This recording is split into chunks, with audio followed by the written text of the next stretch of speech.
बिस्मिल्लाहिर्रहमानिर्रहीम, अस्सलाम वालेकुम। मैं हुसैन अल्ताफ और आप देख रहे हैं मेरा यूट्यूब चैनल। तो हामिद मीर साहब जो कि बहुत बड़े सहाफ़ी और सीनियर सहाफ़ी हैं, उन्होंने इल्ज़ामात लगाए हैं बाजवा साहब के ऊपर।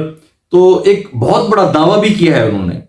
तो बाजवा साहब की तरफ से भी जवाब आ चुके हैं, वो भी आपके सामने रखता हूं। तो पहले मैं आपको ये बता दूं कि हामिद मीर साहब ने क्या बातें की हैं। हामिद मीर साहब ने कहा कि इमरान खान साहब को लाया तो गया लेकिन लाना नहीं था। उन्होंने कहा कि ये हकीकत है कि 2011 से जनरल पाशा ने ये प्रोजेक्ट, जो इमरान खान प्रोजेक्ट कहा जाता है, इसको स्टार्ट कर दिया गया था, लेकिन 2018 के अंदर उनको वजीर आजम नहीं बनाना था। तो उन्होंने कहा कि 2018 के इलेक्शन से कुछ हफ्ते पहले मीटिंग हुई। उस मीटिंग के अंदर जनरल कमर जावेद बाजवा साहब मौजूद थे, उनके साथ नवीद मुख्तार साहब जो कि उस टाइम DGI थे, और तीसरे नंबर पर जनरल फैज हमीद साहब जो कि DGC थे। ये तीन मौजूद थे और शहबाज शरीफ साहब को भी बुलाया गया। और शहबाज शरीफ साहब से उस टाइम पूछा गया कि अगर आप वज़ीर आज़म बन जाते हैं तो आपकी काबीना में कौन कौन से लोग शामिल होंगे। तो शहबाज शरीफ साहब का जवाब था कि देखें, अगर मैं बन गया तो मेरी पार्टी फैसला करेगी और नवाज शरीफ साहब फैसला करेंगे, जाहिर सी बात है, वो बड़े भाई हैं, तो उन्होंने ही फैसला करना है। तो उनसे फिर पूछा गया कि अगर आप बन जाते हैं तो आपके वजीर खजाना और वजीर खारजा कौन होंगे।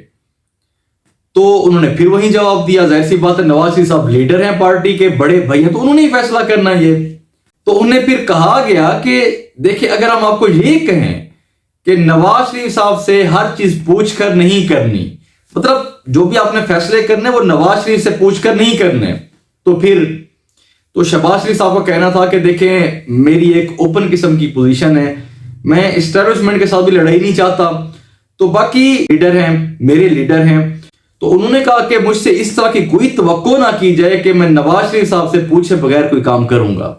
तो फिर हामिद मीर साहब का यह भी कहना था कि अगर शहबाज शरीफ साहब मान जाते तो 2018 के इलेक्शन में इमरान खान साहब ना होते। तो कहते हैं कि इमरान खान साहब को सबसे बड़ी वजह जो लाने की वजह है वो शहबाज शरीफ साहब बने हैं।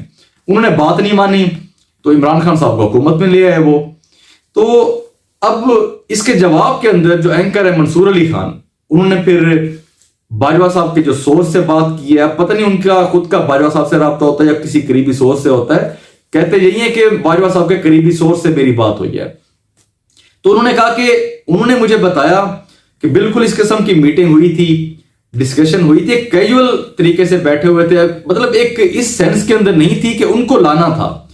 बाकी उन्होंने कहा कि एक आम रूटीन के अंदर जैसे बैठे होते हैं, उन्होंने पूछ लिया कि जी आपकी पार्टी भी जाहिर सी बात है पॉपुलर पार्टी है नून लीग, तो अगर आप आ जाते हैं तो आपकी काबीना कौन होगी, कौन कौन से लोग होंगे, तो वजीर खजाना कौन होगा, वजीर खारजा कौन होगा। तो ये उन्होंने कहा कि बिल्कुल एक कैजुअल किस्म की मीटिंग थी। तो बाकी मंसूर अली खान ने यह भी कहा कि अब जो हामिद मीर साहब को बताया गया होगा तो जाहिर सी बात है शहबाज शरीफ साहब की तरफ से बताया गया होगा, क्योंकि ये पूरी जो डिस्कशन है इसके अंदर तो शहबाज शरीफ साहब हीरो नजर आ रहे हैं, क्योंकि वो तो नवाज शरीफ साहब के फेवर में बात कर रहे हैं, नवाज शरीफ साहब को धोखा ना देने की बात कर रहे हैं। तो इसीलिए उन्होंने कहा शहबाज शरीफ साहब ने ही इनको बताया होगा। तो अब बात यह है कि देखें, खासतौर पर जो ऑन ड्यूटी ऑफिसर होते हैं उनके ऊपर कोई सहाफी नहीं बात करता, किसी की जुबान नहीं खुलती उस टाइम। अब क्योंकि रिटायर हो चुके हैं बाजवा साहब, अब बहुत से सहाफी इंकशाफात भी करेंगे, बहुत से सहाफी बड़े बड़े दावे भी करेंगे, क्योंकि जब कोई ऑफिसर ऑन ड्यूटी होता है ना, उस टाइम तो सबके मुंह के ऊपर ताले लगे होते हैं, सिला होता है मुंह उनका। बात यह है कि जब रिटायर होता है कोई ऑफिसर तो उसके बाद बड़े बड़े इंकशाफात भी होते हैं, बड़े बड़े दावे भी होते हैं। ये एक हमारा ट्रेंड है सहाफत का यहाँ का। तो जब एक पावर में नहीं होता इंसान, जब चला जाता है यहां से, तब उसके बाद बड़ी बड़ी बातें होना शुरू हो जाती हैं। अब खैर दो सहाफियों की जो अपनी अपनी बातें थी मैंने आपके सामने रख दी हैं। अब जो आप व्यूअर्स हैं, अब इस चीज को आप खुद जज कर लें कि हामिद मीर साहब ने जो दावा किया है वो आपको ठीक लग रहा है या जो मंसूर अली खान साहब का जवाब था वो सही था। तो ये आपको खुद को भी कुछ जज करना होगा। तो ये कुछ डेवलपमेंट्स थी जो आपके सामने रख दी हैं। बाकी जो अपडेट्स होंगे आपके साथ शेयर करेंगे। अल्लाह हाफिज।